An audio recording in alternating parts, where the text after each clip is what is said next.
Hello, it's Daphne here, host and producer of the Transplanted podcast. Decided we'd just go ahead and throw a few words in here for the next few episodes, anyways. We have been completely backlogged with episodes. I'm looking right now, and I think I got 7 or 8 episodes here that have been recorded. We just haven't released them. There's just been a lot going, especially over the last month and a half. I think it's been almost 2 months since we've released an episode. So we just wanted to let everybody know, yeah, we understand that a lot of these episodes are behind. They are somewhat backdated, if you will. We have some, I think, that were recorded right around Thanksgiving, heading into Christmas. I think there's three from last year, and then we have, oh shit, I don't know, another 4 or 5 from this year. So I mean, there's a lot that we've done. We just haven't got caught up on yet. We just wanted to give you a heads up that we understand these are from the past. We just wanted to give you context that these have been recorded whenever they were recorded. Um, we're trying to play catch up. Like I said, there's a lot that's happened. We moved offices. There's also been some different medical issues that we've been running into. You probably see my crutches back here. I'm almost full time on crutches right now. We're in and out of the hospital and doctor's offices a lot. Like, oh my god, I run away from the damn hospitals. Uh, Anyway, enough of that. The point is, we've just had a lot going on. We've pretty well got to where we're ready to go again. We've recorded, I think, 2 or 3 episodes here in the last couple of weeks. We've also had, some people that canceled recordings for various reasons.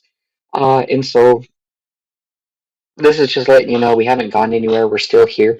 The other thing that you'll find is that social media, we got absolutely banned. I did anyway. I did. I got banned from several of the social medias, anything owned by Meta, whether it's Facebook, Instagram, WhatsApp, Threads, all of them. I got completely banned from. We have no idea why, where it came from. It happened over the course of 2 minutes, where I received an email, and then 2 minutes later, it was like, "Oh, hey, by the way, you're banned," and there's no real reason behind it, and I can't appeal it. So, uh, anyway, the point is, this isn't like a little bitch session here. The point is that since I got banned from it, all of our socials have been messed with, and it's been a nightmare trying to put this stuff back together. So right now, the transplanting Facebook page is not owned by anybody. I'm trying to get it back up. If I can't get it back up, then I am going to go ahead and start a new Facebook page for the Transplant Podcast, and we're going to hope that that doesn't get all fucked up also. So anyway, just there's a lot going on. If you would like to be on our podcast, always reach out to me. You can reach me, Daphne, Daphne, Daphne at transplantedpodcast.com. My email is still running. I'm still here. You can still reach me on a lot of the socials. Just Facebook is the hard one to get me through right now. If you set up an interview with me, because I have interviews set up for the next several months, if you set up an interview with me and we have a date scheduled, but it was set up through Facebook, I probably don't have a way to contact you right now. So please reach out to me through the email or Facebook, not Facebook. There we go again, right? Yeah, reach out to me through the website, anything like that. Just find another way to contact me, or reach out to me. You can also find me, Daphne Lane, on Facebook if you're just looking to meet me. It's got a picture like that because, fuck, I'm sexy. Gotta own it, right? So anyway, reach out, find me. Let's go ahead and get in contact again. Make sure that we can keep these going. If you haven't been a part of this yet and you would like to, reach out to me. All of this is great. If you have friends and people that are struggling, especially right now, politics are really fucking shitty right now. Uh, share the podcast. This is one of the biggest things you can do to help us. We're listened to in 18 countries currently and growing, and it's one of the most exciting things for me. I get to see all these stats come in, and yeah, reach out to us, share us, share the YouTube channel, the Spotify, all these things. That makes a big help. We are supported by Clear Noise Media. Which is something I'm going to start mentioning here over all the episodes. But also, if you would like to sponsor the podcast, let us know. We'd be happy to add some ads for other kinds of uh, support and sponsorship available. So anyway, I'm babbling at this point. Reach out to me, Daphne at Transplanted Podcast. Thank you so much. We appreciate your patience. We appreciate your, I want to say reliability, but that's not the right word. Fuck, what do you call it? Where you just, whatever. We love you guys. Thank you for following us. It means a lot to us. And enjoy the episode.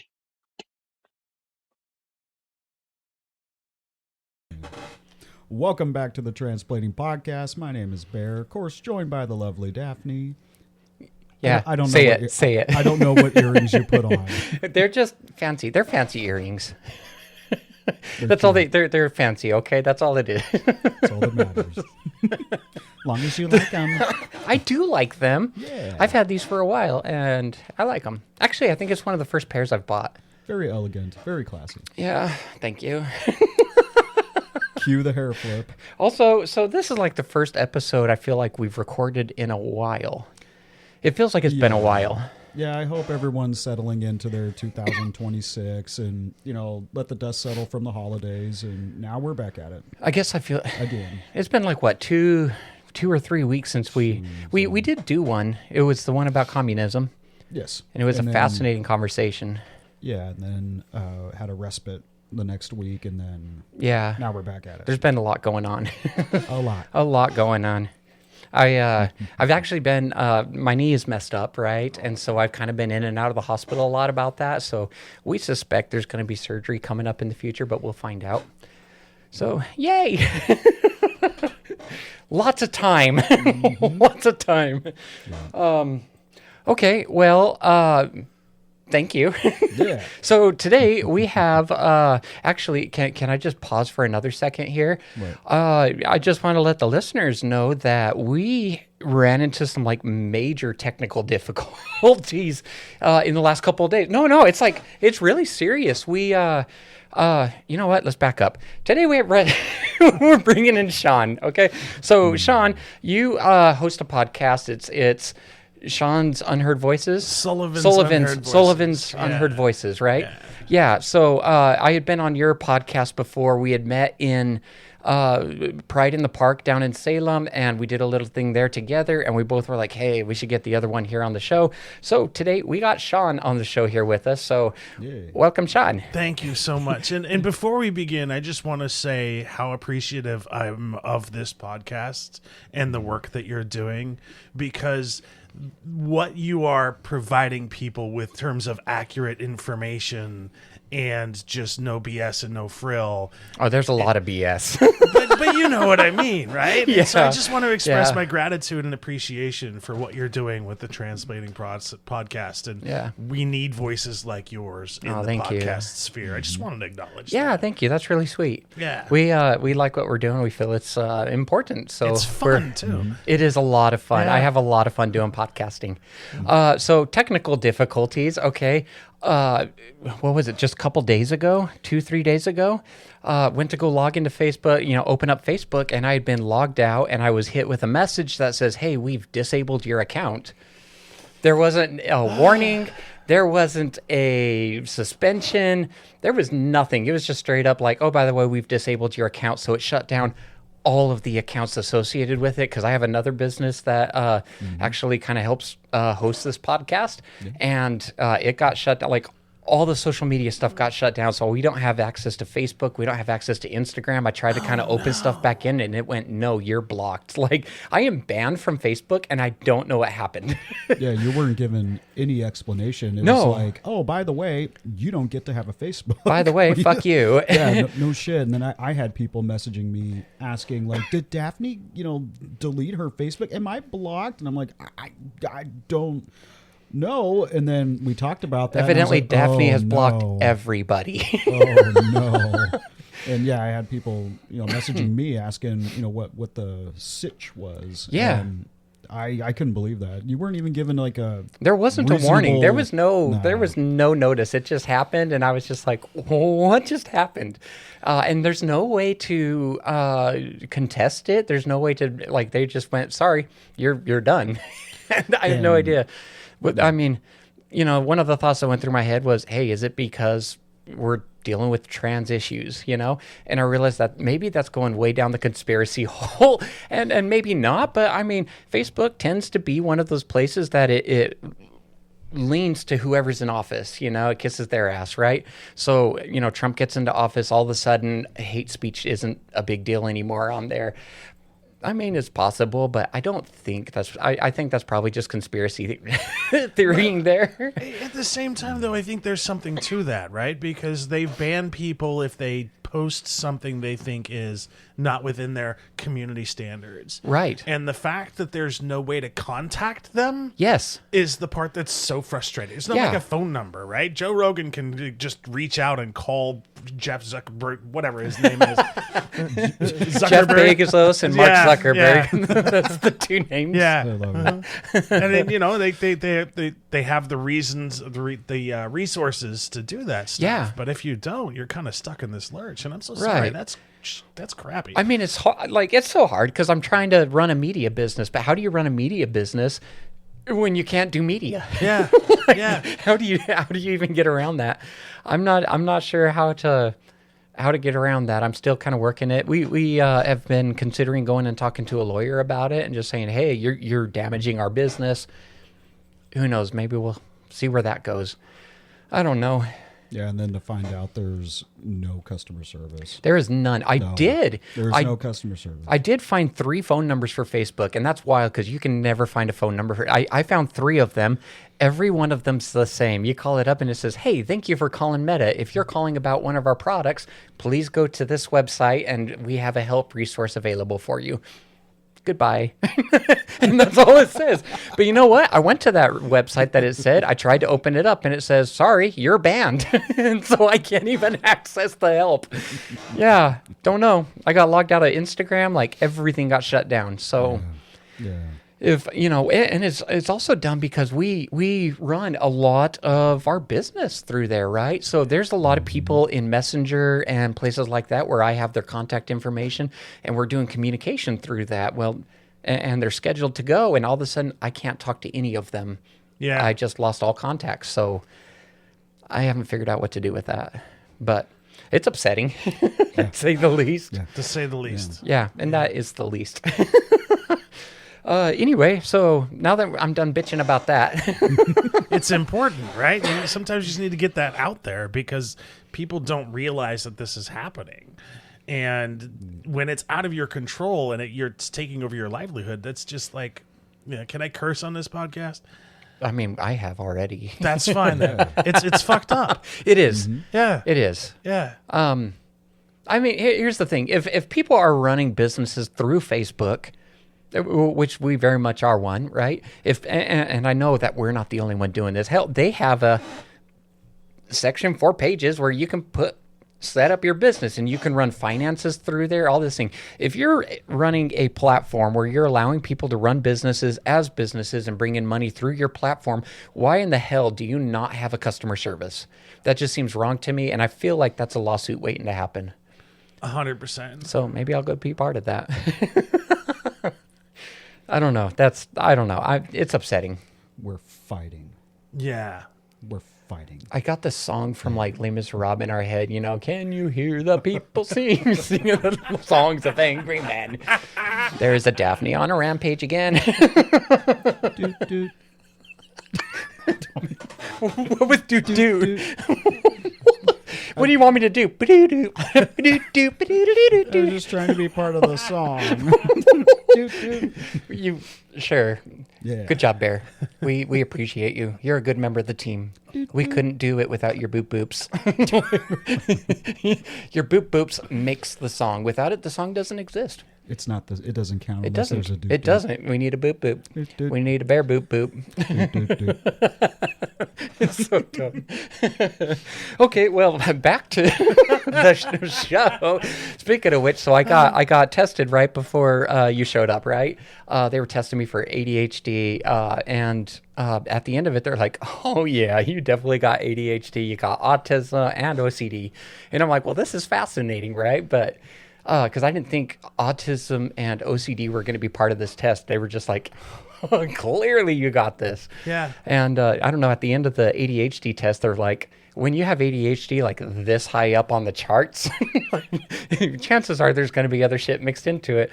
And I'm like, well, this makes a lot of sense because when we went back to your episode that we did with me, you and me were all over the goddamn place. Oh yeah. So Yeah. there was no line at all. We were just like, woo, here we go.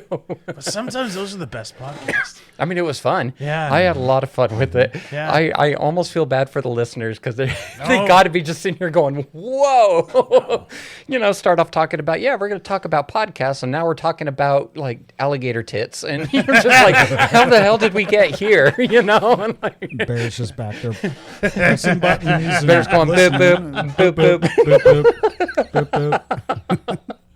So, I don't know. It was a wild episode, but I had like a lot of fun with it. So first off, thank you for having me on your podcast. I've enjoyed it both of the times that I've got to be on it. The conversation we had at Pride in the Park, it was a great conversation. I was having a lot of fun. We were really getting into it. And then you go, hey, come back on my podcast. And I'm like, well, come on mine. I would love to have you, and I got to do your episode with you here personally, and it was a lot of fun. There's a lot of information. Since then, I have been seeing more and more of your podcast, right? And you have such a wide array of people that you're interviewing on the podcast.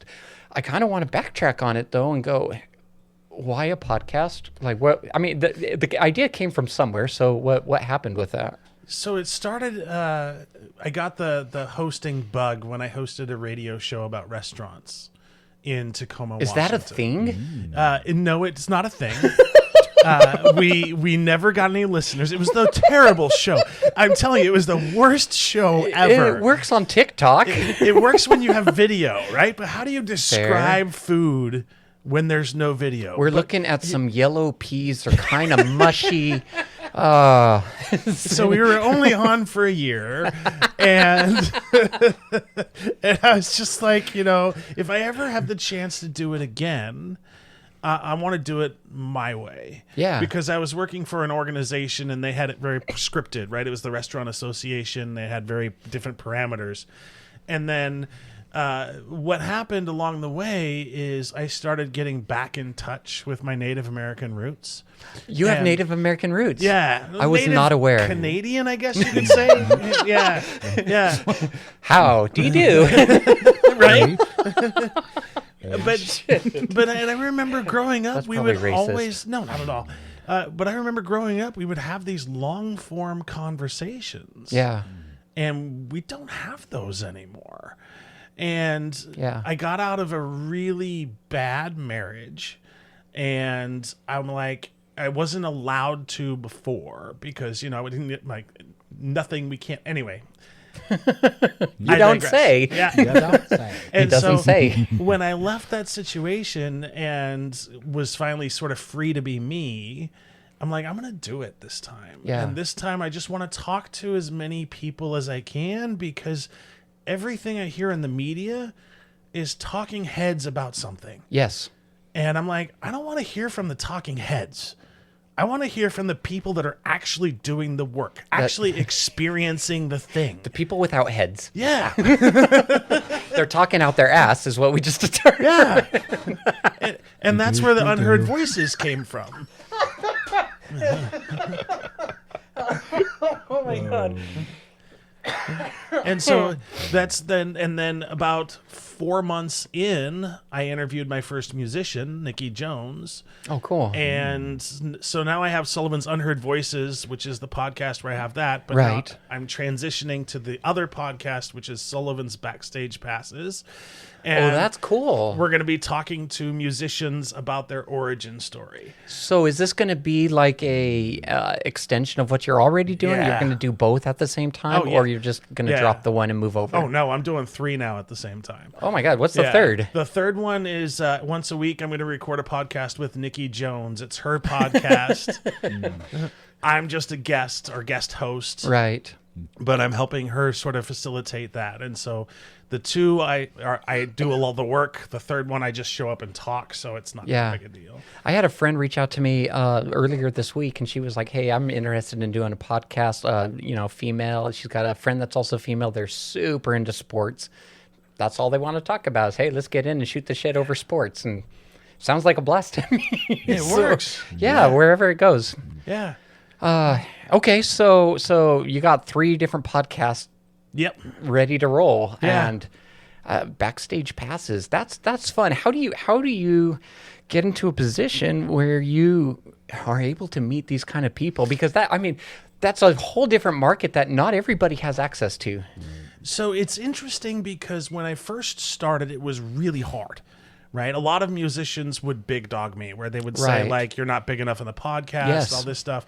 But then something changed over the last 6 months where my interview skills and the conversations we have Yes. are unlike you find anywhere else. And Yes. so we're celebrating music, and we're not. I don't want to talk to musicians about their dating life. I don't want to talk to musicians about all of the extra. Like, no, I want to talk to you about your music. Isn't that what a lot of their stuff is, though? Like, it would seem to me that a lot of interviews would be just about their music. It's not. Really? It's not. How many times do you see a Taylor Swift interview where nobody talks about the Kelsey brothers? Right? Everybody asks about that stuff. Fair enough. And so it's like, instead of focusing on But Jason's hot, so 100%, and she's allowed to be happy, right? I'm happy yes, for her. yes. And I also wanted a platform where we could talk to musicians about just the music and what it means to Yeah. the community, what it means to the musicians, and just Yeah. get real. You ought to go to like down Nashville, where it's I just got back from Memphis. Oh yeah, you just. Yeah. Yeah. So did you go through? In Memphis, they have. Maybe I'm wrong. In Memphis, I believe they have a lot of the old school country and stuff used to go through there. Does that sound That's right? the Nashville area. Nashville. Yeah, Memphis is like more like blues, jazz, sort Right. of old timey. It's like I'm thinking the. I can't think of what it's called. Grand Ole Opry. yeah, that's Nashville. Okay. Yeah, Memphis is sort of like the gritty younger sister of Nashville, if you will. Yeah. Yeah, you fly in and you can tell this community is struggling. Yeah, Now Memphis is where Elvis was, right? yeah, Yeah. yeah. There was a restaurant I went to in Memphis. It was this barbecue place, and you had to go into some alley.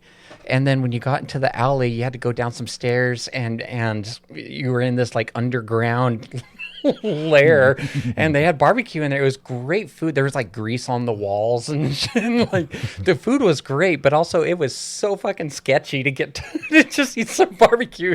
Like, you don't know, am I going to eat barbecue or be the barbecue? You're not lying. Yeah. Yeah, in one of the restaurants, actually, it's kind of a funny story because we just got done eating, and we're talking, and as we're talking, a roach comes right across the floor. And we're looking at each other, and it starts to go to this table where these 4 women were sitting, and I didn't want them to be surprised. I'm like, don't, like, I try to say, don't panic, but there's a bug on the floor. They all jump up on the chairs, and they start screaming. Hakuna Matata. Because they had finished eating too, right? Right. They tried to say it was a water bug, but I'm like, no, A man. bug is a bug. No, Let's man. just be real here. Like, that sucker was that big. Like, I was like, oh. Like, couldn't I have seen that, like, before I took my first bite? Oh my god! Yeah, our food comes with an extra crunch. Protein. Protein. It means no worries. Okay, so it's not slimy yet satisfying. It's the crunchy. Little cream-filled kind. God. Okay. So you just went to Memphis to meet musicians? I went to document the journey of the Nicky Jones Band. They were invited. They won the Blues Challenge locally. Oh, cool. It was part of the International Blues Challenge. And so I actually stayed with the band. I drove them to places. I was like in depth or sort of embedded with the band through the whole process. And while I'm there, I'm also meeting other musicians. And whenever a musician listens to my interview of the musicians, Yeah. it's an easy yes. So it's been like over the last 3 months or Yes, so, it's just yes. starting to cascade. We've noticed that too, where we've reached out, we talked to somebody, and they're like, "Oh, hey, I need to get you in touch with so and so," and it would be a big name, and then that person's came, "Oh no, hey, we got this." I just did the tap. "Oh no, you need to come over here and do this because this person, you know," and yeah, we've had quite a few people that we've been able to schedule through other people. Yeah, and I have my first band that's driving down from like Everett, I think, to Portland to be interviewed on the podcast. Very cool. So that has been like I can't believe it's happening. So Yeah. it's been a wild ride. Yeah. So you have a job outside of this. Yes, I mean, that is so much work. it is, but I have to be busy. Fair. With my autistic brain, if I'm not actively engaged, Yes. I send myself into a tizzy. I mean, it's Depression comes. hell. You're just Yeah. like, oh my God, I can't.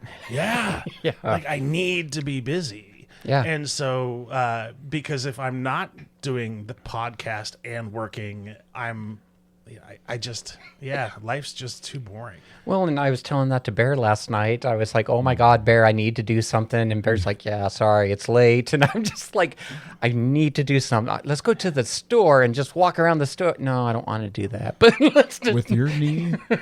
yeah. Poor thing. I'm going to crawl and hop. It's the hop. Do the hop, bop, bop. Boop, boop. Boop, boop. boop, boop. Well, I guess piggyback ride. Yeah. If you wanna- yeah. Bareback. Ain't no hollaback there. I walked right into that one. Yeah, you did. I walked right into it. You sure did. It was there. Well, I guess I could throw you in a shopping cart and just. You keep setting them up. I'll keep knocking them down. But I get up again. You can never keep me down. Oh, that's great. Yeah. So, I mean, you're staying busy, but I mean, you full-time job, 3 podcasts on top of it. How are you finding time to travel to Memphis on top of all of this? So with the Memphis trip, I took a week hiatus. So like, there's no shows that are going to be there's no episodes that are going to be going this week. Right. And so I took a week off just to do Memphis. And then I also backloaded the podcast so that Right. I could have that space.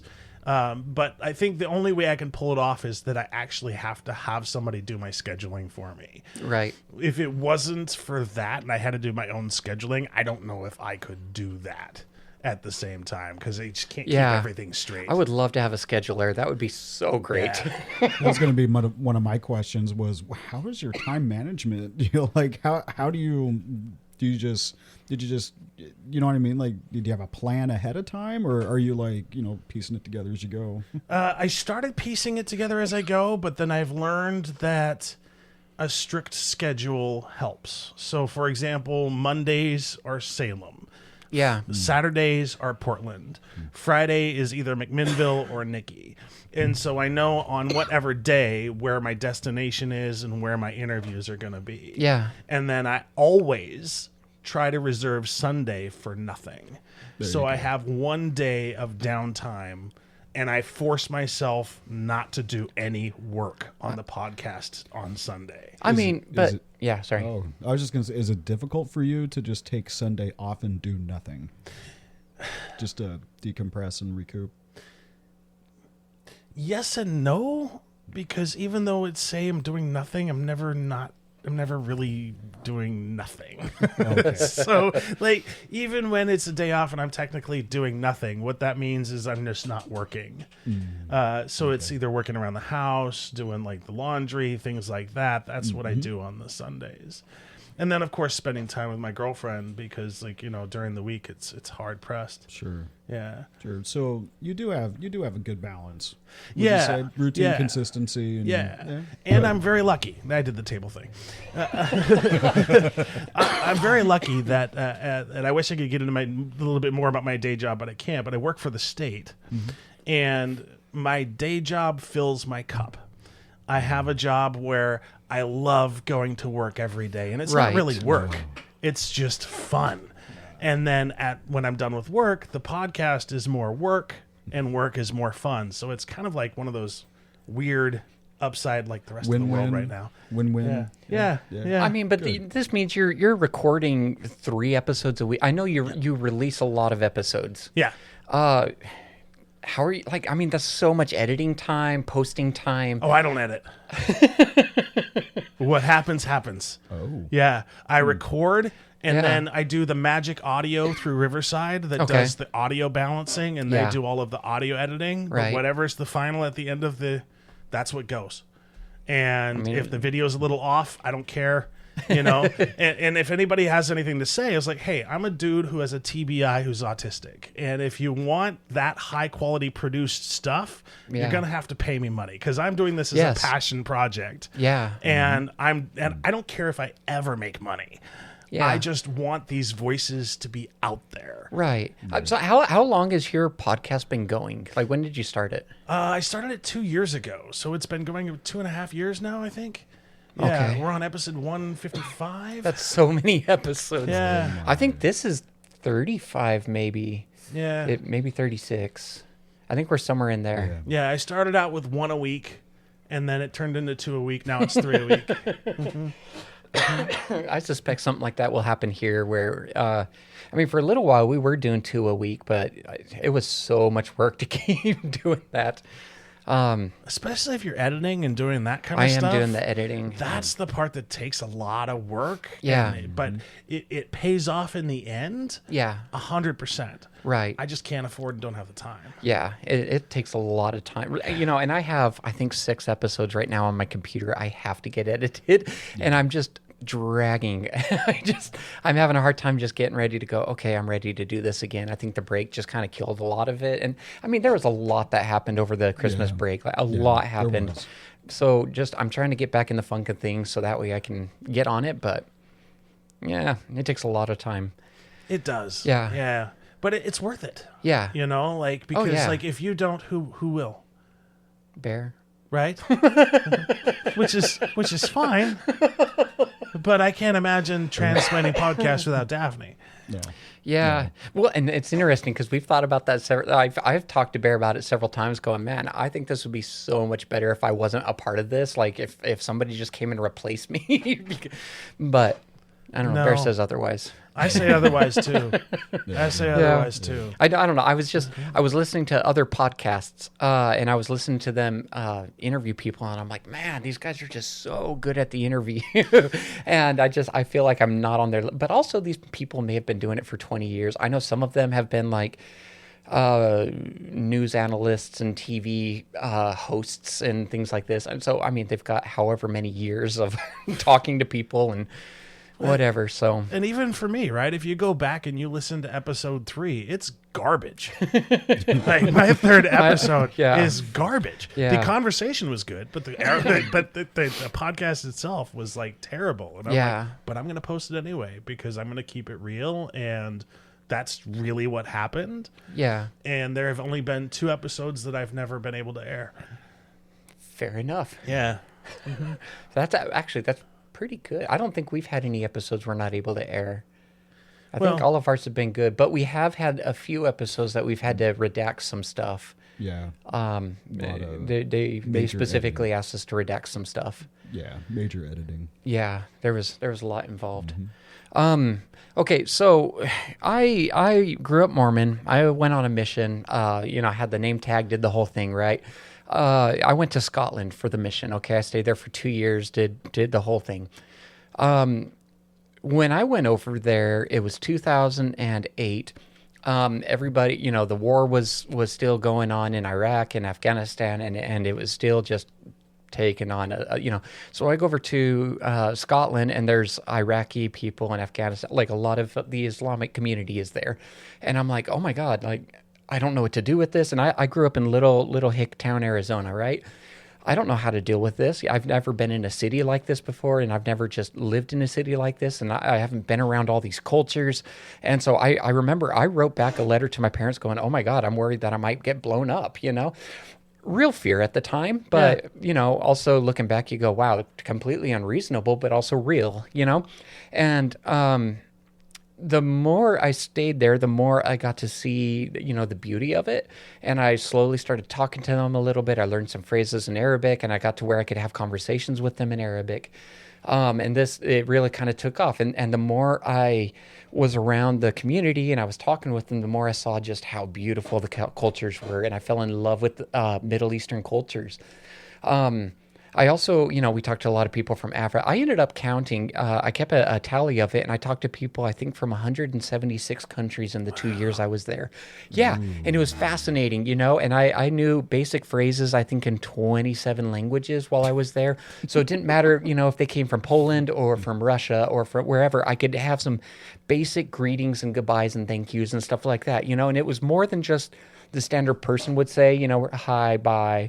It was more to the point that it was enough more. I can't think of the English word here, but it was more than the average person has, to the point that they would stop and turn around and go, oh, hey, you've taken time to understand us. And I found that if you took the extra little time to get to know somebody, even in just the smallest way, whether it's language, culture, Food. Yeah. So if you take just a little bit of time, it doesn't even have to be that much, but you've shown that you have put effort into that person, all of a sudden they open up to everything. Like, they care, You go talk to someone from Iraq, Salam alaikum, kayf al-hal, and you start going in and having these conversations, and they go, oh, hey, this person knows so much more, And as they do that, they're like, hey, come over to the house. We got food. We got all the things, Come sit, eat, and let's talk. And you want religion? Sure. Let's talk about religion. Break out your scriptures. Let's break out the Quran. And we're going to discuss and compare. And fascinating, And these people had just had a beautiful thing. All of this to say that I found that when you get outside of your area that you're used to being in, there's a beauty in all the people that you're not used to being around. What was it with you that made you turn around and go, hey, I want to talk to these people that have different voices? Like there was something that would have had to have made a difference in your life to the point that you go, I want to talk to more people. Being autistic means that I'm at a disadvantage for conversations and social cues and social situations. And so for most of my life, I've been the outcast. Yeah. Like, it happened just the other day, right? Like, you're in a group of people, everybody you see, you're kind of sitting on the sidelines because you don't know what to say, you don't know how to interact. And so you see everybody else get invited to lunch, you see people talking to each other, and you're sitting there kind of just outside on your own. Yes. And just how isolating that feels. Right. And when you experience being treated as other than human, it leaves a mark.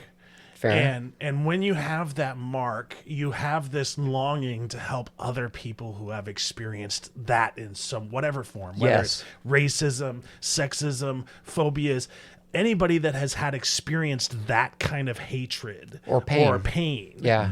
Like, deserves to be supported. Yes. And I would like to sort of talk about my journey with trans, if you don't mind. Yeah, well, we were going to, I was slowly swinging us over that. And for the, we're going to back up a little bit, though, and just say please. Trans people or whatever. Like, we want to add a humanity part to the term trans because other else we're taking the humanity away from them. I appreciate that. Yeah. So it's like trans man, trans woman, trans people, trans...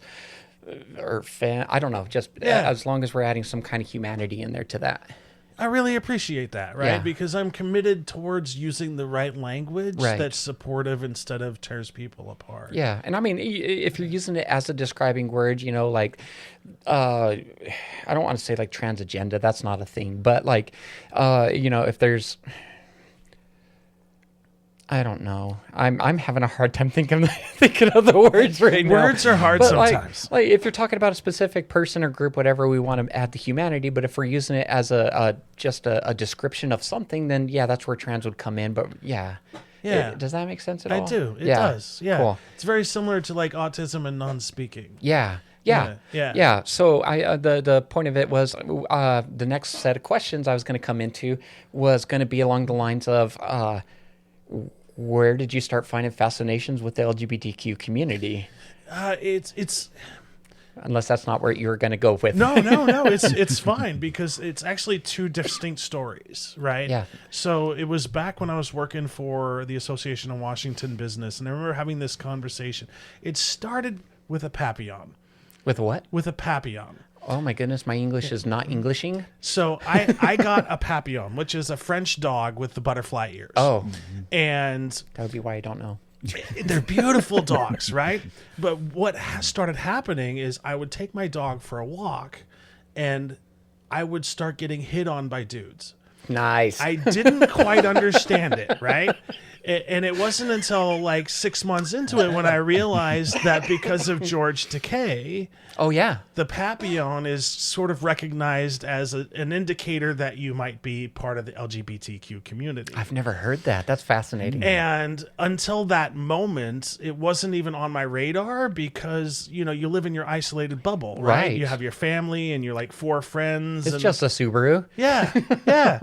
And then, but the unintended consequence of having this papillon is I started to talk to the people, right? I'm Right. flattered. You flirt with me. I don't care what gender or sex you are, right? I'm flattered. So did you know that they were flirting with you? Because let me tell you, all my life people have been flirted with me, and I'm just having a great time and didn't even know that they were flirting with me. So, I don't know how else to put this other than if in a typical male to female conversation, Right. I cannot tell if a female is flirting with me Fair. at all. Fair. But these guys would come up and start the conversation with, I want to have sex with you. Oh my God. It wasn't like, That is who does that? apparently a lot of dudes in Seattle. Because it would happen like once a week, right? and eventually I was like, what, so I started having conversations, and I met and I had my first friend who was gay. Yeah. And that opened my eyes to so many things I had no idea. Yeah. Like, I didn't know about discrimination. I didn't know about this and didn't know about that. Like, mind blown. And then I meet my adopted sister, who's a lesbian. Yeah. And I get to watch how she has to navigate the world with creepy dudes. Right. Who always think, oh, you're not really a lesbian. I want to join in and all this. Dude, like, she's not interested in you. She's not putting off any sort of straight vibes at all. She's not doing anything at all. But these dudes would come up, and I'm like, what the hell? And then she sat me down, and we had a conversation about that. And then at the same time, I started working for the state. Yeah. And I got invited to the Equity and Inclusion Council. Right. And we started doing presentations about the impacts of medical discrimination and the impacts of societal discrimination. And all of my eyes were just opened because I'm like, It makes sense. yeah. But you don't talk about this stuff. No. A lot of it is just kind of hidden. Yeah. Like, that's not conversations I would have with my dad. Like, he would never talk about that. Growing up, we didn't talk about sex. That was off. You don't talk about it because that's a bad subject, And now you have people they go into the world and they're like, sex, Yeah. because they don't know. Yeah. Yeah. 100%. And then as I started getting the Equity and Inclusion Council, they asked me to do a training on the health disparities against trans people. And Fascinating. Why you? because we wanted to have people with lived experience on the panel, but they also wanted to have an ally that facilitated the conversation so that if the conversation got too emotional or got too heavy, Right. there was somebody there who was an ally that could sort of help carry the conversation. Right. But I didn't feel like I should be a facilitator without knowing the material. And so I went on research to figure out all of the sort of ins and outs of that. And as soon as I started doing the research and sort of started to see the truth and reality, I'm like, holy like, this is not right. This is just not right. And so that's how I sort of started that pathway to sort of understanding and learning. What made them feel like you were an ally? You didn't know anything about it. Where did they come in and go, hey, you know what? You would be a great person to talk about a subject you know nothing about. Yeah, that's actually. I mean, that's a valid question, right? And I think it is. So I have always led with curiosity and empathy. Fair. and I have always been an ally of human beings. I just didn't know the other aspects of it. Right. And so because I'm so good at interviewing and good at facilitation, but I'm also good at calling people out on their crap.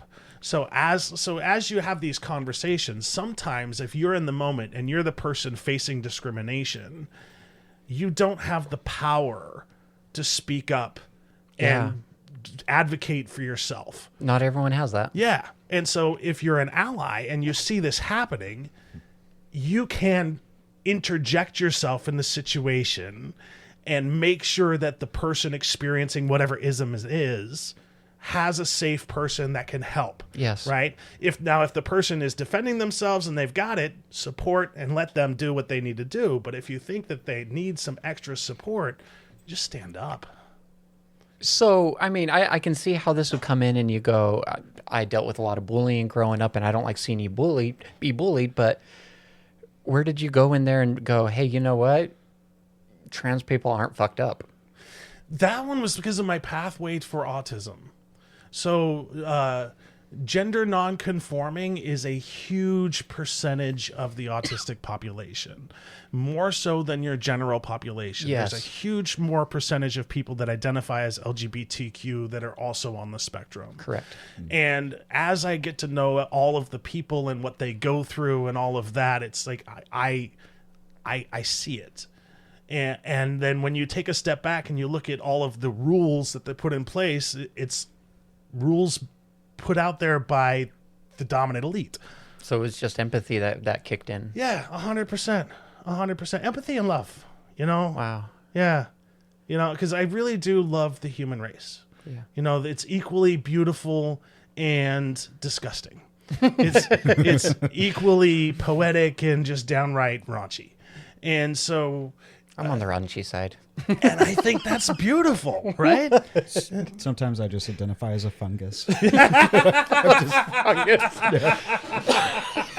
Went from cheese to a Hey, fungus. but that means you grow on us.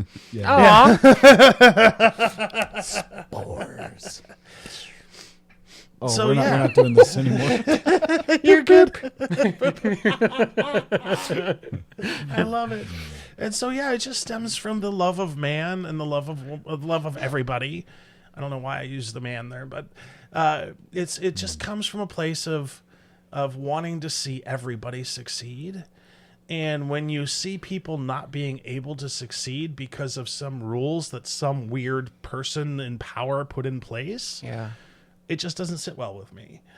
And a lot of it also has to do with my Native American heritage because I don't present as Native American. No. And so I get to hear all of the racist jokes behind the scenes. And Yeah, I get to yeah. hear all of the real stuff and the real conversations that people say don't exist.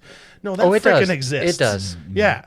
And I didn't have the power to stand up Right. until recently. Right. This is really cool that you've given yourself power. Yeah. It's not something that others went, hey, you know what? Here you go. Have some power. Like you were like, no, this is my power and I'm going to take it. Yeah. That's really cool. Yeah. Inspirational, really. Yeah. And what I have found along the way is it's not that hard to do. Yeah. Like it's treating people with respect and love is way easier than the other way around. Well, but standing up for other people isn't that's as tough. it can be, you know. I would argue to say that over time it gets easier, Yeah. but it's hard. It's hard. And I have a distinct memory of when it happened to me. I was at Biscuits Cafe with my dog. It was a service dog, right? Yeah. But he's old. So this was Paco, not Finn now. Taco. Yeah. Nice. I rescued him as Taco. Yeah. I couldn't call him a food, but he would not respond to any other syllable combination, and so Paco it was. I was just lazy. But he was my service dog, right? Yeah. I could put him on the table here and put a piece of rib right here, and he will not touch the rib. He'll look at me the entire time and tell him it's okay, or I take it away. I could even leave him and the rib on the thing and walk to the bathroom and come back, and he wouldn't touch the food. He was a legit service dog. Wow. But he was in a stroller because he was 18 And so while he Wow. could still medically alert, he couldn't walk. Right. So when we went into the restaurant, they said I couldn't come in with my service dog. Right. And they really gave me a hard time about it. But then at the end of it, they were like, no, you know what? We're going to let you eat here this time. But don't you dare come back with my dog. Yes. And I just remember feeling powerless in the moment. I didn't know what to say. I'm like, what the hell is going on? And it was somebody else there who stood up on behalf of me and said, that's not right. I want to speak to the manager because this should not happen. Right. And I remember how that felt validated. And so at that moment in time, I just made that commitment to, like, if I see this happening out in real life, I have to stay up. I have to stand up Yeah. and say something. Yeah. Wow. I mean, all of this goes to show that you have just an amazing heart. Not everybody could just sees other people and goes, you know what? I love you. Yeah. Like that's a special characteristic. It's something that can be grown, but to have it naturally, like I feel you do. Oh, it's always been that way. Yeah. That's unique. Yeah. And I think that's special. And I think that ties into my autism. Fair. You know, I really Yeah. do. Yeah. Yeah. And it would make sense. How so? As someone who is not on the spectrum and neurotypical, like when you say that, you think it has something to do with, the autism. How so? So there is this philosophy out there called autism joy. Okay. And what is autism joy? The theory behind it is that most people who are autistic experience joy at a level 2 to 3 times higher than people who aren't autistic. Right. We can't hide it. Like, I think I heard somebody say one time, it's like the tail wagging the dog, right? Like, I can't control my tail wag when I'm happy, right? I can't control it. I'm just beaming. And then I'm also gifted with this ability to mimic. Yes. Okay. Echolalia. Yeah. I got Yeah. that too. Yeah. And what happens with that is people just start trauma dumping on you. Yes. Where you just sit Yes. down and you smile and you're happy, and then after 5 seconds of silence, you learn all about their divorce. You Yes. learn all You- about their broken leg. And yes. yeah. And that has sort of shaped me over my lifetime to sort of have that mentality of loving other people because I Yes. get to hear their stories. Okay. So you start a podcast, you start working into just listening to other people's voices. You also have became this ally. What have you learned? Because 150 interviews is a lot of interviews, and not all of them would have been LGBTQ. But when I met you, you were at Pride in the Park interviewing people in the LGBTQ Yeah. community. Yeah. All set up right there. Yeah. So there's a lot of things that I'm sure you've seen, a lot of commonalities and patterns that you've seen, but also broken stories. Can you share just some of what you've seen, how you've grown, I don't know. Yeah, I had this lady on actually a few weeks back, probably a couple months now, Joy, and she started an organization called Black Joy. Oh, wow. And she starts talking about her organization and the intent behind it. And then I start hearing about all of the racism that comes around an event like Yes. that. And how people are actively campaigning against her organization. Yeah, but for we're not wanting- racist. But we're right? We're not racist, but how dare you have a Black Joy event, right? Yeah. Where it's just an event celebrating Black culture. Yes. And what she said to me that was like totally mind blown is that with our political process, no one's here for us. No. We need to be for each other. We need to get together and as a community and take care of the people at the bottom because Yeah. right now nobody is talking about the people at the bottom. Right. And the more I talk to people, the more universally that is. It doesn't matter what race, doesn't matter what religion, doesn't matter what political party even, right? Everybody feels this impending sort of crush of poverty that is coming our way. I think Trump's entire cabinet is white.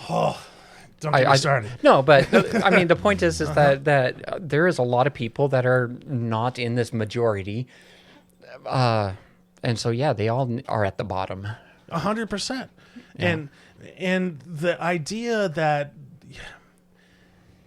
it goes back to like human decency, right? Yes. And this idea of rugged individualism. And the one thing I've learned along the way is that doesn't exist. Like, to sit there and think that you are rugged individualistic, but then you have a phone. How many thousands of people have worked on your phone? How many thousands of people have built all of the things that necessary for your house or your car? So the idea that we're individualistic, that's just not real. Right. We rely on each other. True. But the messaging from the top is rugged individualism. You can do it. It's up to you yourself. Yes. Because they don't want us to get together and have these conversations. Right. And that's been the biggest insight. Because the more I have these conversations, the more you realize, oh, it's the dominant media that is dictating the narrative. Yes. And that's the scary part of it all. Facebook's algorithms saying this is, Daphne doesn't get to have any social media. Yeah, I mean, that is actually built into the algorithm. I think it's one of the lines in there says, fuck Daphne. Yeah. That's what it is. Well, and here's an interesting thing that happens too, right? So like I think in patterns. Yes. And so I pay attention to patterns. Yes. And one of the patterns I have discovered through my podcast is when I have a podcast that's a hard-hitting podcast like the one recently about prisons, Yes. it gets downgraded. All of a sudden, I go from 350 views to 25 views. Yes. Because the algorithm doesn't want that out there. And so what I've noticed in terms of a pattern is the more your conversations have to deal with giving power and elevating the people at the bottom, the more the power structure tries to silence that. I don't know if it's intentional or not. You don't think it's people just going, hey, this conversation makes me uncomfortable, and they're walking away from it? No, because so what I did with that particular one, with the prison one, right, is I put it out there and I watched the views, and then I started reaching out to my followers and say, hey, did you see the promo for the prison video? What prison video? So I started, okay, so you haven't seen the post. Yeah. And like 90% of my followers hadn't seen that post or that link. And I'm like, that's interesting. Yeah. So it's only I've only done that once, so I don't know if it's a pattern or not, but it's still interesting enough to go, something might be there. That is interesting. Mm-hmm. I don't know. We all look at Bear, and Bear just goes, doo-doo. Let that sink in for a minute, right? Yeah. No, I think that's terrible if it's going to be that obvious to where you can see it, even without proof, and that they're completely, downgrading or manipulating how the algorithm works. Like, if it's that obvious, pretty sure that's what's happening, and that's terrible. And it's got to be happening across the board. Yeah. Yeah. I mean, I know it's part of the. There's reports and a lot of information stating that these algorithms are built to drive views, right? And one of the things that drives views is controversy. And so you're going to see stuff that is from the other side just to frustrate you to the point that you're going to go rant about it.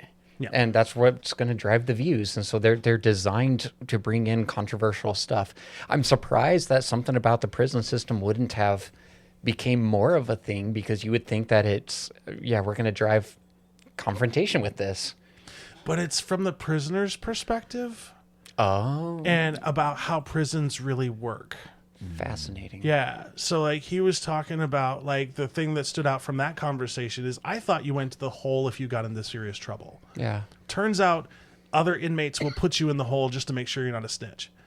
So it's not a matter of you behaving and avoiding the hole. You're going to be in the hole at some point.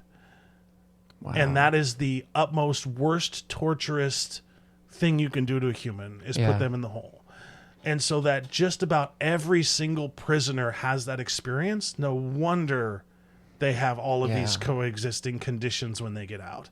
Because there's no therapy, there's no support services. It's all just, the entire system is built to drive people to recidivism. I have a old coworker that I was talking to him. He had spent a few years in prison, And I want to say I asked him what's prison like, or maybe we were talking about something. Anyway, the point is that he made a comment that he doesn't go to the zoo anymore because all he sees is things behind bars, and after being in prison, it's just changed everything because you're just an animal behind a bar.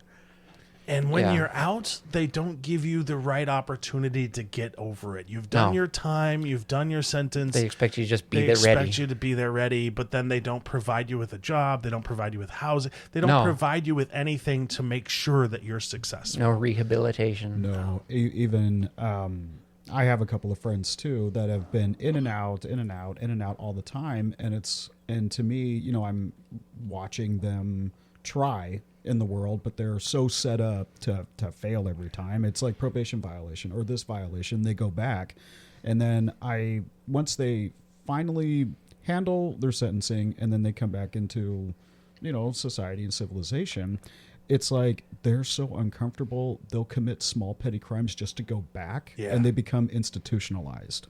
You know, and I think that part Yes. is really sad because what do? Okay, you did your time, now you're out and go play. It's like, no, you don't. With it's no way to really, yeah. real set up for failure. I just think it's sad. And with no support structure. None. Yeah. So it's like, here you go, be human, but yet we're not going to give you any resources so that you can make sure that you have a place to sleep or food in your belly. I feel like there's a lot of similarities between that and the trans community. Yeah. Where you're separated from humanity and they just go take care of yourself. You're expected to support yourself and we're just going to leave you behind, but we expect you to be everything that we want you to be. And we're also going to put up roadblocks every step of the way Yes. so that you don't find support. Yeah. Sure. So what else? I mean, the podcast here, you know, is about trans matters, transgender matters, trans people. What has there been any specific cases with trans people that have just really stuck out to you? Yeah, I remember and this was not even an interview for the podcast. This was a conversation outside of the podcast Yeah. where I was talking to somebody that was trying to get gender reassigning surgery. Yeah, And the roadblocks put in place. I had no idea. it's awful. And the fact that there are gatekeepers Yes. that basically tell you what you can do to your own body Yeah. just seems so freaking wrong to me. And when I talked to this person, and I just want to say this person because I don't want them identified at any chance Of whatsoever. course. That's fine. No problem. But this person was very clear about the process that they've had to go through up until this point. Yes. And they had to hide the realities of their mental health. Yes. They had to hide the realities of some of their physical things that they Yes. had going on, because if any of that came to light, they would just not let them have surgery. Yes. That's something that I'm facing right now, actually, is, you know, something just had like a tracheal shave, right? I had a referral for it, whatever. I called them up, said, hey, I'd like to get this process going. And they go, oh, no, you've had too many suicide attempts, you know, or not too many, but you need a longer gap before we even touch something like this. And I'm like, it's a 30-minute procedure and it's done. And it's the same day procedure. Yeah. Yeah. You walk out and you're good to go. I can kind of relate as well. There was I've already said it on the podcast a couple of times that, you know, I've dealt with substance abuse in the past, and I've been clean for many years, and I had one relapse, and the doctor said, well, I'd like for you to have X amount of sobriety before I even prescribe, you know, your testosterone to you. Yes. And I was What? like, I had one relapse, and I jumped right back on the bandwagon, called a sponsor, you know, whatever. I was back in the game, and it was a speed bump. But yeah, I went 30 days without a shot, and it's like, okay, at least it's only 30 days. But that's not it's- helping your mental health. No. Well, I don't see how the two are connected. And I was just, you know, being honest, because there's, you know, all those questions before, you know, your appointment, and mine was just a blood draw.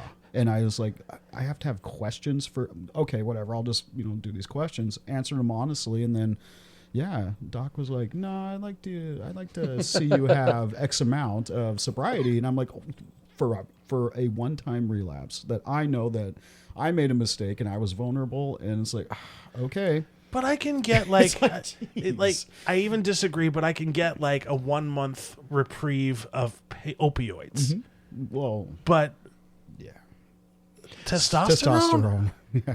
Like, what the fuck? I'm sorry. Like, that makes no sense. And then that was up in Washington, but Oregon, I've had zero problems with Oregon. Oregon's been very kind to me. Oh, I would never leave Oregon. Oregon has been the best thing to happen to me in my life, hands down. Like, I come from Seattle, and Seattle freeze is real.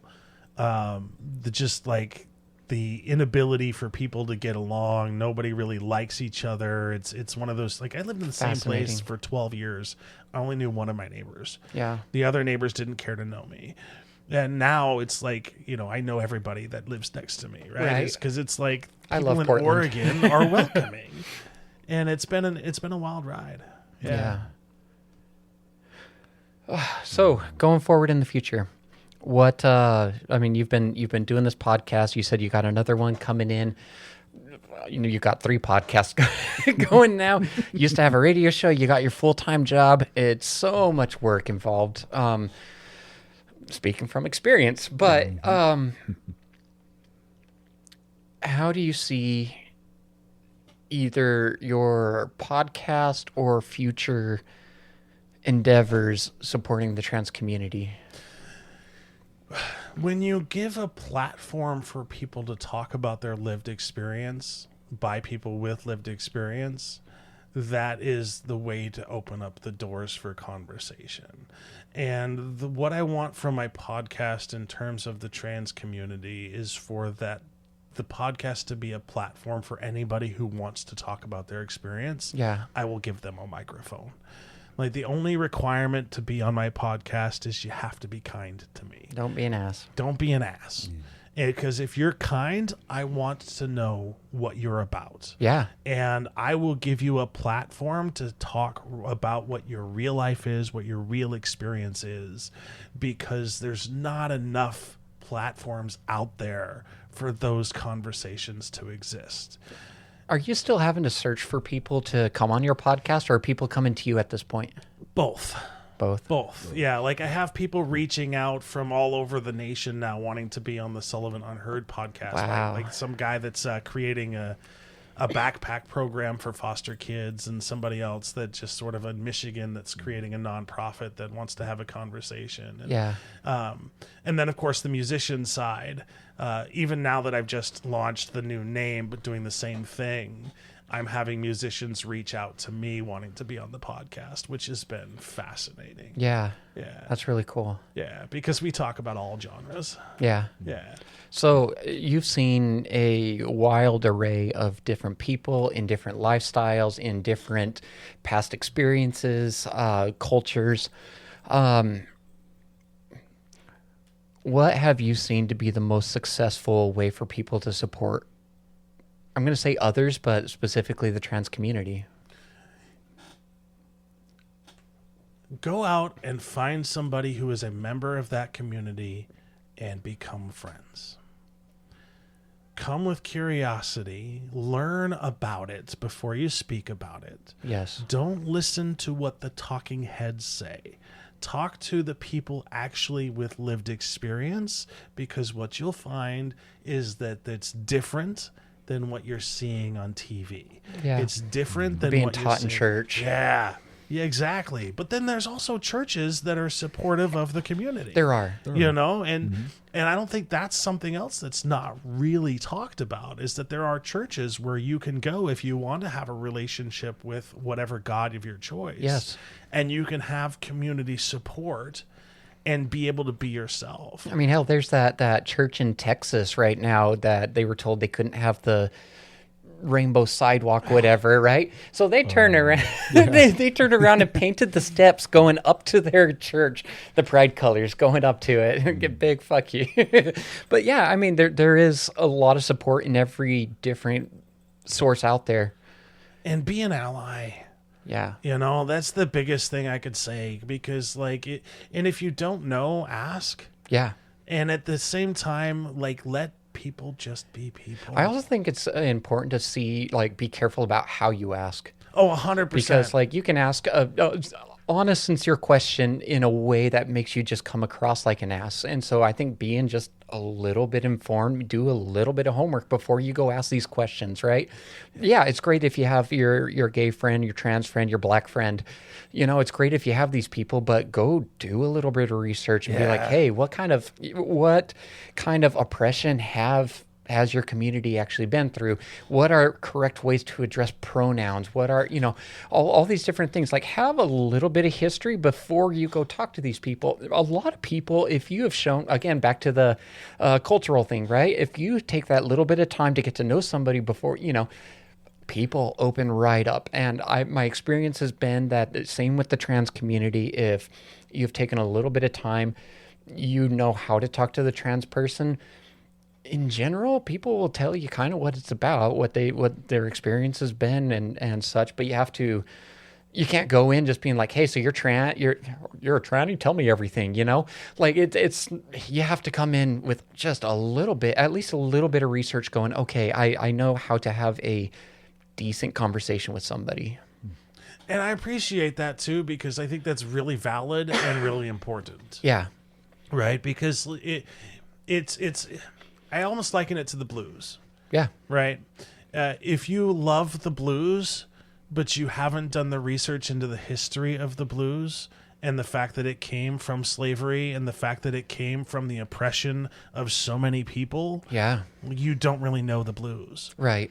So if you go up to a blues musician and you don't have any indication of what the blues is really about, they're going to get annoyed that you're there asking these questions because you haven't done anything on the front end to learn about the music. Yeah. And if you just take a few moments and don't just Google it, like find reputable sources and do some research. Yeah. As a matter of fact, can I ask a question in that regard? Like, where should people go to find information? It's all over the place, okay? You're going to have organizations that specifically are there for the community. I'm having a really hard time thinking of any right off the top of my head. I believe there is a organization called like LGBTQ News or something like that. There is a lot of GLAAD, GLAAD, right? GLAAD covers PFLAG. There's a lot of organizations that are out there. So ACLU even that are out here supporting the community. So go into places like their websites. You can be able to find information. If you want to get more on the personal side of things, there are Facebook groups that you can go into where you're allowed to ask questions like these. Your Reddit is a big resource, where you can go in and I believe there's a Reddit subreddit called Ask Trans, right? Where you can go in and you can ask the questions that you want to ask and be able to get information that way. I've seen several times in there where people go, oh my God, my grandkid just came out. I don't know how to deal with this, and they just ask questions, and all these people going, hey, here's some ways you can go about it. Stand in Pride, I believe, is the another organization where you can go in there. Give me 1 second. I can confirm this. It is no. I have it on my phone. It is Stand in Pride. It's an app you can download. I believe there's also an online community. There's a Facebook community.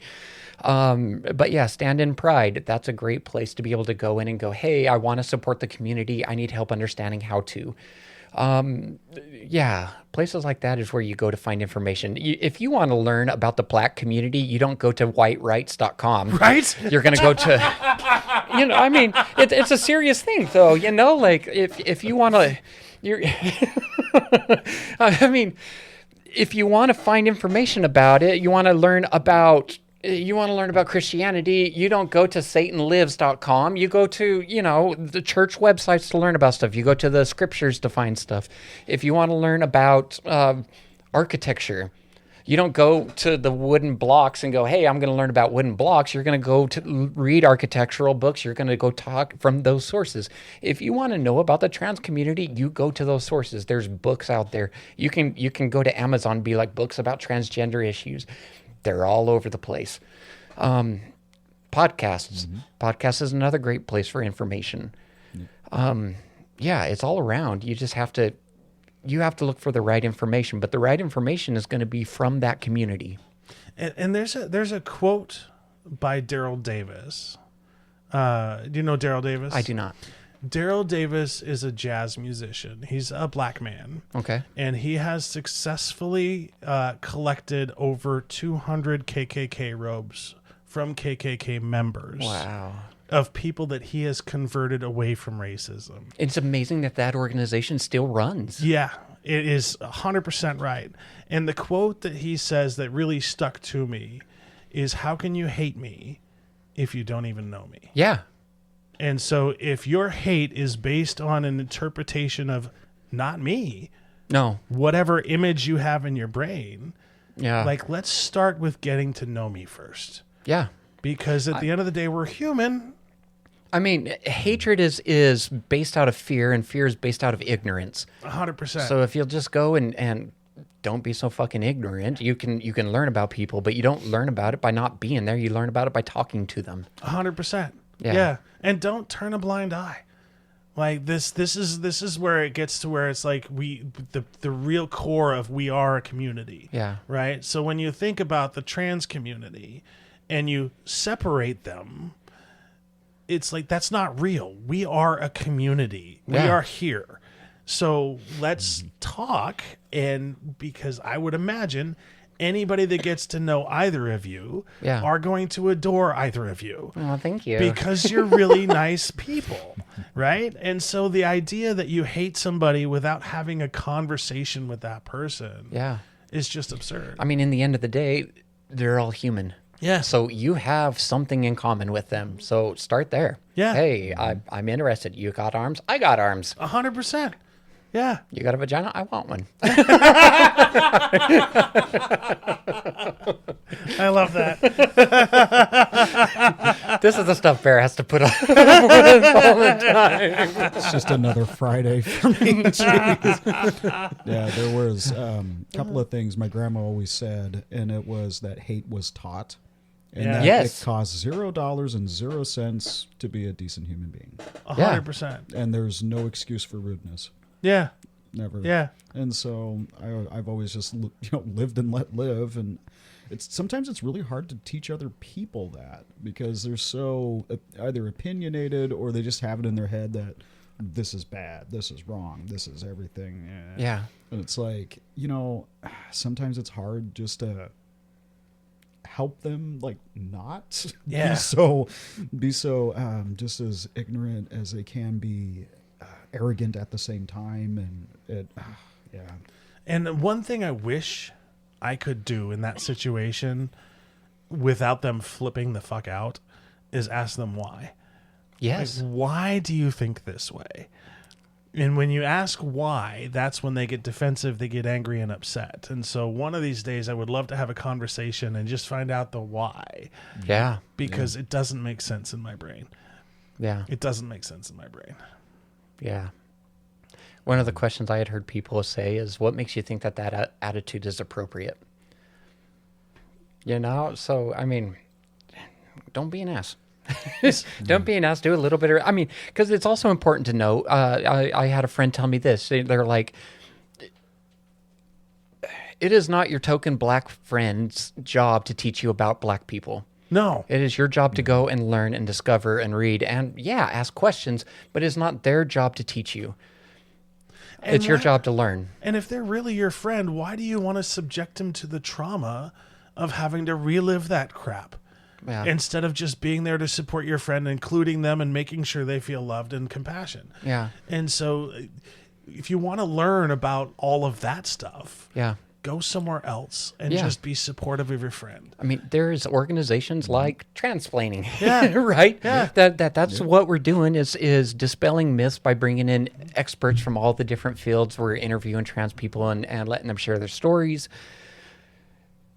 It is not Jimmy down the street. It is not Jimmy's job to teach you what it is about being trans. It's not his job. It is your job to learn. And so go find the resources, take the time, learn. And I mean, we've That's got what a I got. freaking dictionary in our phones. It's not like it's hard. It's not like you have to go out of your way. Just freaking Chat GPT. Yeah. Well, be careful with that one. Well, I love Chat GPT. I swear on the Bible of Chat GPT. Okay, like I love it to death. But I mean, in real terms, though, you can go to it and be like, I want to know more about the community. Can you give me a place to start, or can you give me just some basics so I have an idea so I don't sound stupid? AI is amazing for stuff like this. 100%. Yeah. Just don't Google health disparities among trans people, because what you get back in return is all this medical journaling from the dominant class. And you have to sift through like 50 pages of stuff before you start seeing the real information. But also, you can go in there and just ask ChatGPT, hey, what are some of the mental disparities, and why? Yeah. Why? What does this actually mean? Explain this to me. It will go through and help. It's not perfect by any means, but if you want to go, hey, isn't this a sickness? Go ask it. It'll be like, no, actually, you'll find, because it's going to read a bunch of articles for you and say, here you go. Can I pause there for a moment? Sure. Did somebody actually say that shit? Which shit? It's a sickness? Oh, yeah.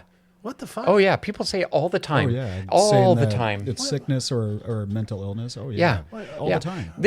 So here's the deal, right? Gender dysphoria is in the DSM-5. Yeah. Okay.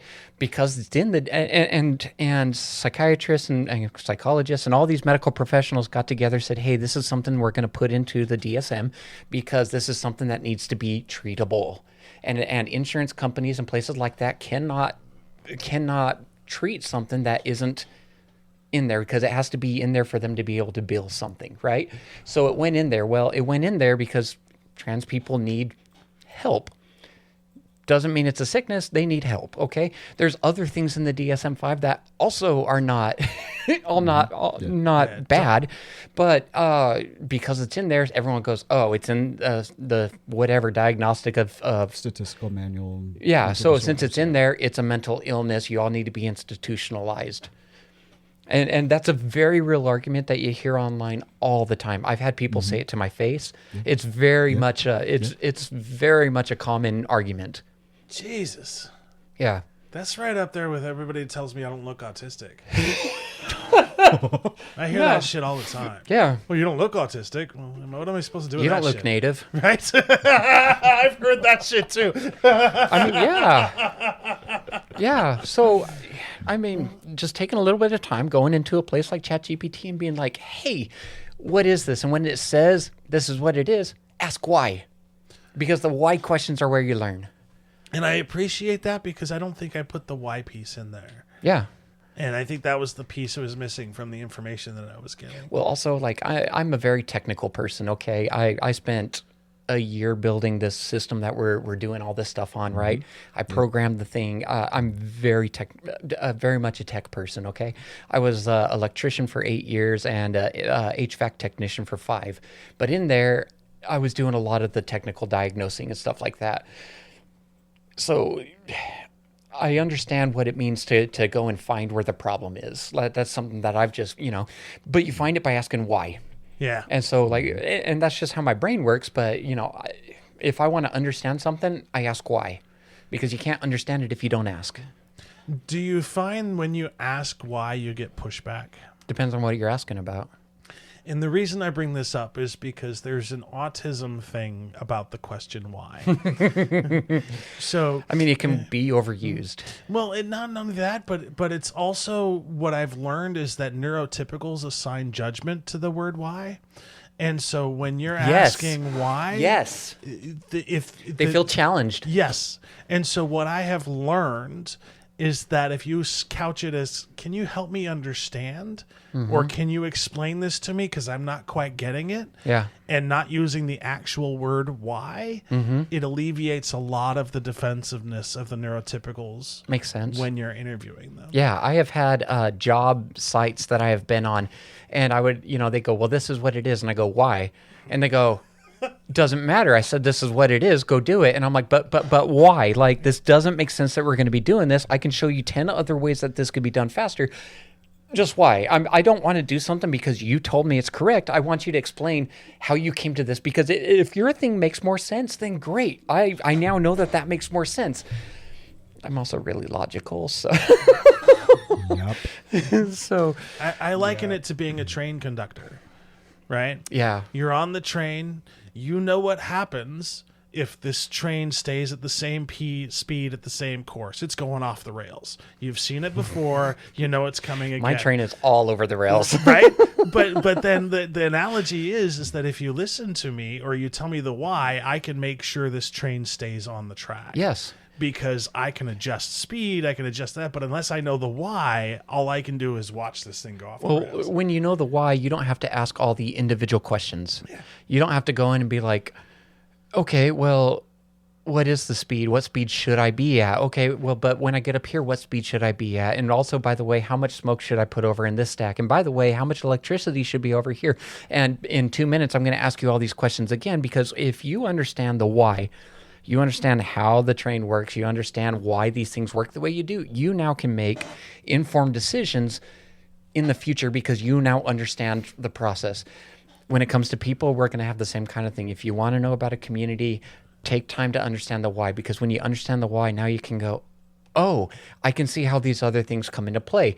You can, it challenges your old preconceptions when you ask the question why. It's a great question to help you grow outside of your boundaries. You just have to ask the whys and have to be willing to accept the answers you receive. And one thing also that I've learned along the way when it comes to people who aren't autistic, there are people out there that don't want to know the why.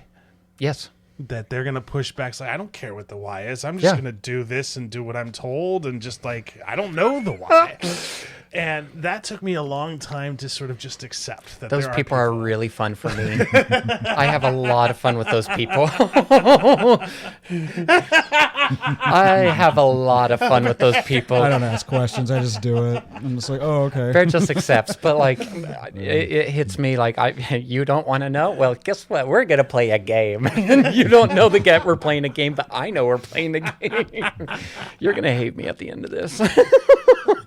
Okay, so you have your podcast, Sullivan's Unheard Voices. You have the other one coming forward. Yep. What was the name of it Sullivan's again? Backstage Pass. Sullivan's Backstage Pass. This is the one about the musicians. Yep. And you said there was another one. Yeah, I don't have a title for that. We haven't quite figured that one out yet. All right. Tits with Daphne is going to be the third one. So anyway. I love that. Okay, so you got the two. You're growing into three. You have a Facebook page that I've seen. Yep, unheardpodcast.com. You have the website too. Yep. Okay, so you have that. I also saw a YouTube channel, I believe. Yep. That's where all the podcasts are, is on YouTube. They're on YouTube. Yeah. Is there any other ways that people can find your information? I think that's the main way, just Unheard Podcast, and mainly on Facebook. That seems to be, but now I'm like trying to think about diversifying because of what you said. But yeah, that's the best way, you know. And I'll throw this out there too. Like, if you're a member of the trans community and you have something that you want to say, reach out to me. I will happily have you on the podcast and give you a platform to talk about your lived experience. What's the best way for people to reach you? Me on Facebook for that. Yeah. Because of my autism, I can't do phones. It's one of those things where I struggle with phone calls. And so like I tell people all the time, like, I would love to be able to just call you. I'm blessed that my girlfriend is accommodating. Like, we haven't spoken on the phone once. Like, so she's fully embraced that I text. Fair enough. Because I can text, because I can't read the facial expressions, and with text I can throw out an emoji. Yeah. So people know how I'm feeling. Yeah. Yeah. Those are the best ways. Okay, so go through Facebook. Yeah. I believe YouTube may have options to message also, but I'm not sure on that one. It does, but it's a little wonky. Yeah. Yeah. Okay, so they can reach out to you there. Is there anything else you wanted to call out while you're here on this podcast? Just, just express my gratitude for me being a chance to be here and have this conversation with you. Yeah. And just acknowledging that I appreciate the work that you all are doing, and that I really hope you continue, because there would be a huge void in the conversation without the conversations you all are having. Well, thank I you. really mean that. Yeah. Yeah. Thanks. Yeah. You come across as a very genuine, authentic person. I can't be any other way. I am the worst liar. There's times that I can get away with it. I can sell a story when I want to. Not me. Yeah. Thank you again so much for having us on the podcast. Every time that we've been able to communicate, I've really enjoyed your company. The time in the park, we just had a great conversation. The last time when I was on your podcast, we were all over the place. As two ADHD people just chasing each other, and it was a rabbit running through the forest. Okay, But those are the best podcasts. it was fun. Yeah. It was a lot of fun, and a lot of just real content happened. But yeah, and me and you have spoken other times outside of podcasts, and I can feel the love that you carry in your heart. You just have a big heart for other people. You are just a genuine person, and we're really grateful that you took the time to come a third time with us and spend time with us. Mm-hmm. Yeah. That means a lot to us too. So thank you so much. It's an honor and a privilege. Yeah. Yeah. Thank you. Yeah. And then I guess, Bear, I'll let you close out. But before I let you close out, I just want to say again to the listeners, we are not on Facebook anymore. We still have the website where people can reach us. There's still other avenues to reach us, just not Facebook and Instagram anymore, because until I get that sorted out. Yeah, but you can always find us at transplantingpodcast.com. The contact is Daphne at transplantingpodcast.com. And drop us a line and, like and subscribe and leave us a comment down on our videos. We tend to read most of them. And I see all of them. Yeah, she sees all of them.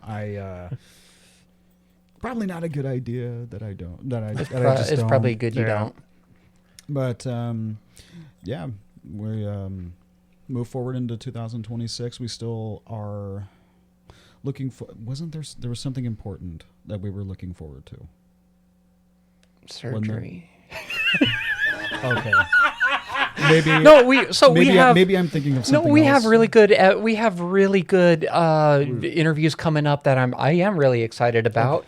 Okay. There's some really exciting ones coming forward, and just stay tuned. Okay. And thanks again, Shawn, for being with us today and coming back on the podcast. You are truly a genuine, good, cool, and just comforting person. Yes. And I appreciate that about you too. Thank you. Maybe we'll see you again. Question mark? Not even a question mark. If you have the invite, I will definitely be. You know what? I would love to go do a combined podcast at an event or something like that. 100%. That would be fun. 100%. Collab live. Yeah. Because I know I'll be back at Pride this year too. Do you do Portland Pride too? I don't, because it's too much. Yeah. Salem is on the borderline where it's overstimulating. It's getting bigger. Yeah, and so it was a challenge, and by 3/4 of the way through, my brain is done. Yeah, and so I feel that. With Portland, it's just too big. We're considering putting up some booths here over this next year. If you have places you want to go, let me know. I'd be more than happy to piggyback. We're going to go to Tennessee. Oh, hell yeah. We're going to do it live in Nashville. Oh, that would be amazing. That would be a lot of fun. Oh, my God. Could you imagine hosting an event together? Welcome to such and such. I'm Daphne, and here is Shawn, and welcome. That would be a lot of fun. I would have a lot of fun with that. So next year, the International Blues Challenge, I'll be there. And if you wanted to go, we could probably get something like that together. That could be fun. I was thinking back because remember I was doing the broadcasting for the football team, right? And I was like, you and I riff off each other well enough that I think it would be fun to do an event where you have the two commentators, and I think you and I would play off of each other very well in a situation like that. I think that would be a lot of fun. I think so too. So we'll have to do some communicating about that. You got it. So bear for the fourth time. Yeah. Yeah. Tune in next time with us. And as always, Welcome to the family. podcast. Oh my God, I did it again. That's the third time I've done this. Wait. And as always, welcome to the family.